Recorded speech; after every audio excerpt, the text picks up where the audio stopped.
నా చెల్లి లేకపోతే నాకు జీవితం ఎందుకు? నీవు నీ చెల్లిని ఎంత ప్రేమిస్తున్నావో నాకు తెలుసు నాయనా.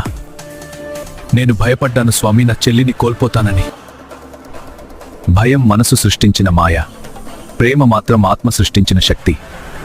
నీ చెల్లి కోసం నీవు చేసిన ప్రయత్నం, నీ సంకల్పం, అది అసాధారణం. సంకల్పం శివత్వానికి దగ్గర చేస్తుంది. ఇంటికి వెళ్ళు, నీ చెల్లి ఎదురు చూస్తుంది నీ కోసం.